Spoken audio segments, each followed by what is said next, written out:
Old School RuneScape's most anticipated game mode is finally here. The Trailblazer Reloaded League. It has massively boosted experience rates, increased drop rates, and a whole selection of new powerful relics that will alter your gameplay dramatically. Everyone is an Iron Man, and you may only pick 3 areas to play in outside of the default starter zones being Misthalin and Karamja, so choose wisely. I have never played any of the previous leagues before this, so I don't really know what to expect. Anyways, let's dive in and start a brand new journey in RuneScape's newest league. I just woke up a few hours after the launch and literally every single world is full. This is insane. Oh my god, we made it in. There's so many people here. It's absolute chaos. I will be going the Trickster Relic because I won't be going Fire Sale and I'll be able to AFK Thief for GP. Also, not having to train agility is a no-brainer and everything else on here is pretty good too. Lock it in and there it is. The first relic has been activated. The first of many. I'm getting over 100k XP an hour just from pickpocketing a man. My hands are literally off the keyboard and I don't have to do anything. This is awesome. Look at everyone killing these goblins. It feels like I'm back at 2007. I don't really know what I'm doing, so I'm following a guide I got from Bodhi that will help with getting through the early game since it's been years since I've done this. The guide also helps with knocking out some easy tasks for free points. I'll put it in the description for anyone interested. I think the game plan for me is to use this league to learn content that I have little to no experience in. So things like Fostani's Nightmare, Inferno, and maybe Theater of Blood. Definitely not going to be sweaty and like try to compete for high scores and speedrun tasks and all that stuff, because I don't really care about that stuff to be honest. To complete this guide, I'm just going to kind of wing it as I go and just have a fun time. I do want a lot of the new and old rewards from the league's drops, so I will be doing tons of tasks regardless. Hey, we can now unlock the second relic. I will definitely be going Fairy's Flight because I won't be taking the farming relic in tier 5, so I'll be doing a good amount of farm runs. Having constant access to spirit trees, fairy rings, and even teleports to the leprechauns by farming patches just seems so good for general transportation. A little over an hour into the league and Fairy's Flight is unlocked. Pretty good progress so far. This guide is so efficient it's crazy. Nearly a 40k XP drop. I just went from like 1 to 40 attack just from doing Vampire Slayer.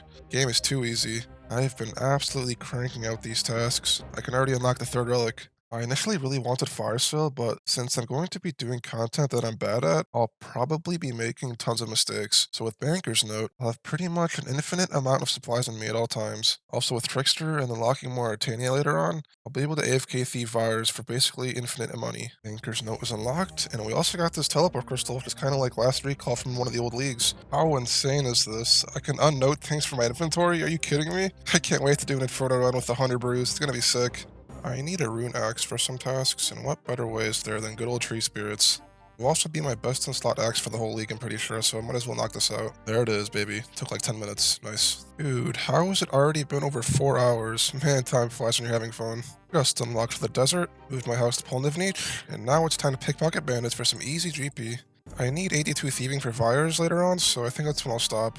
I ended up getting it on mobile when I was AFK during work. Yes, I'm addicted. Don't judge me. I'm not showing a lot of it, but man, I've been grinding tasks out like there's no tomorrow. It's mostly just been a whole bunch of boring early game skilling and questing, but we're nearly at the 4th relic unlock, which will be huge because it's the combat one. There we go. Brawler's Resolve has been unlocked, and now we get way more damage, accuracy, attack speed, and even a status effect immunity, so we never have to worry about things like getting poisoned or dragon breath, which is awesome. Well, day 1 we got the first 4 relics, and have unlocked the desert. I'd call that a success. Played like over 10 hours total. I am fried. I'll see you tomorrow. Good morning. It is day 2 of the league, and I gotta say, I am totally hooked. I haven't had this much fun on RuneScape in a long time, and I'm not even doing the fun stuff yet. But now that we have the tier 4 relic, I should be able to kill most things easily and progress even faster. I accidentally made a single mahogany plank instead of 20 for the Varrock Diary, and now I don't have enough GP to make more. Making that one mahogany plank trolled me so hard. That's unfortunate. If I'm going to be doing a melee build, I will definitely need the Dragon Defender as well as Bandos armor, so unlocking Asgarnia is a no-brainer. Also get Primordial Boots too. There we go, Asgarnia is now accessible, and I will be doing the Dragon Defender grind whenever I can enter the Warriors Guild. I just killed Bryophyta twice with no overheads and a rune axe. If this isn't peak performance, I don't know what is. I need a diamond to get to the sword shop in Daenerys so I can buy a dragon longsword and a dragon dagger. I don't really know the best way to get one, but I'm going to try Gemrocks for a bit. Well, that was easy. I can't afford to buy new gear just yet, but with this method, you get the easiest money. All you do is buy emerald, cut emerald, and sell emerald. It's super easy. It's not the best GP an hour, but it's free crafting XP, and we need to get 90 crafting for the Blood Fury at some point. There we go. We now have access to dragon weaponry. Feels good, man. Probably my best weapons for a long time. 2 tick dragon dagger spec, ladies and gentlemen. It's beautiful.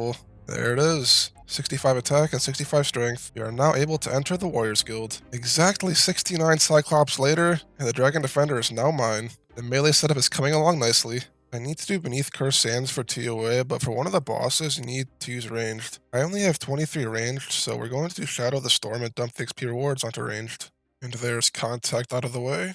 23 to 48 range, just like that. Not sure if it's enough for the quest boss, but I'm going to start the quest anyway. Who would have thought you can't kill a level 379 boss with a bone crossbow and no prayer pots? Steel and iron dragons drop runate limbs, which can be turned to the rune crossbow. Once I get it, I'll set out crabs, train some range levels, and try the boss again. Look at this Brawler's Resolve tech. I take 0 damage to Dragonfire, so I can just run back and forth and safely kill these dragons. Still took nearly an hour, but we got the runate limbs. Doing just one run of Pyramid Plunder gave me hundreds of points, and now I can unlock the 5th relic. I would absolutely love the clue relic since I love me some clues, but since I'll be going the Slayer route for the bludgeon and the primordial crystal, I feel obligated to take this one. Makes the imbued heart grind way easier as well. Alright, Bloodthirsty unlocked. The next relic is quite a while away, but that's when we will be getting the ruinous powers, so I'm excited. There's some absolutely crazy moneymaker you can do with Banker's Note and Ruby Rings. Apparently you can just buy the rings from this fairy in Xenaris and sell them to Port Sarim.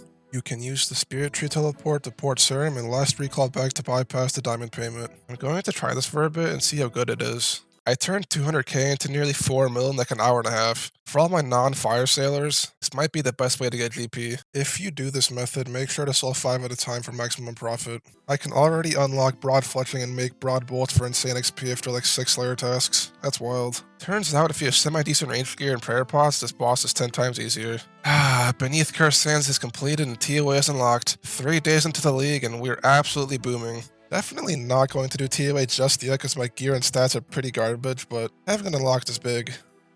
Finally, I got a dark key from the stupid chest. Took me almost an hour. Just purchased my very first Onyx. Can't do anything with it, but I'll need it for later so I can make a Fury or regen bracelet. I've been trying to get a soul sip cap for over an hour and it's just straight up bugged. I turned fossils off and it's just not happening. Someone said the XP multiplier like bugs it out of the tree's drop table or something, but anyways, minus 1 hour. Don't do this task until it's fixed. Chasing down the mole with a dragon longsword without the Varrock diary sucked, but we got him. What the hell, that completed so many tasks, that was so worth it. I just found out that Trickster and the Rose outfit stack with each other, so I'll be getting 4 times more loot from pickpocketing and it's completely AFK. That's gonna be awesome. It only took 6 Rogue's Den runs for me to get the entire outfit. I'm actually going to have infinite blood shards and it's going to be amazing. I did a few Temporos solos to get my fishing level up with a Typo 1-Eye quest since I burnt the Karambon they gave me, but now we can fish them and we have 27 permits, so let's see what we can get. Hey, we got the big harpoon fish for the task. Nice. And apparently a Tome of Water and also a tackle box. Alright, good loot. I guess burning that Karambon paid off. Time to finish the quest and do some gout tuber hunting. Oh my god, it hasn't even been 5 minutes, I already got one. Let's go. I remember this took me over 8 hours in the actual game. I'm trying to get the Broody victims to spawn for some task, but instead I got a second gout tuber. I see how it is. If you unlock Disgarnia, make sure to buy yourself some enchanted secateurs from this guy to help you with your farm runs. The amount of people that I've seen complain about this task is so high. An RC drop rate from Master Farmer's skill with your farming level, so if you have 1 farming, it's pretty much impossible. Another easy task completed, and the tier 6 relic is now unlockable. The farming one seems so incredibly good, but unfortunately, I can't take it since I don't have Candrin, which means no piety. But with Ruinous Powers, I'll have access to even stronger prayers without needing anything. Oh, well that's awkward. Ruinous Powers are now mine. A whole brand new prayer book. I was excited for them to add it to the main game, but it was scrapped pretty fast, so I'm glad they threw them in this league. The plan is to keep farming tasks until I can unlock Mauritania. Then I could do a Taste of Hope, then Sins of the Father, and then AFK Fires for infinite blood shards and GP. I've been sitting on a Jet task for a while, so we also need to get a Black Mask, maybe some Barrows gear, so we can easily steamroll through the Fire Cape run. Activating Smite is a free task, but I had it hidden since I don't PvP. But I have just unlocked my 3rd and final area unlock. The homeland of the Swamp Man himself is unlocked, and now we are just 2 quests away from being able to play the game. We have all the skill requirements for the quests, so I'm just going to speedrun through these. Every time I've done these fights, the flail hits like absolute garbage, but with the melee sigil, Rannis is getting dismantled. This is great. Alright, there's a Taste of Hope. Now we just need Sins of the Father. I've messed up so many times this fight, but it just doesn't matter at all. Pinker's Note is just too good. Infinite supplies, baby. What a day, man. Sins of the Father's completed. I'm gonna put the XP reward at the Herblore, cause why not? 60 to 76 Herblore and just a few XP drops. My god, that is incredible. We finally made it to the Fire pickpocketing, and I can AFK this so easily. Infinite money and blood shards, here I come. I'm just gonna AFK this for God knows how long, but I am absolutely loving leagues. Did not expect to like it this much, that's for sure. Within the first few days, we got all 3 regions unlocked and up to tier 6 in the relics. That on its own should tell you how much I've been no-lifing this. But anyways, that's all for this one.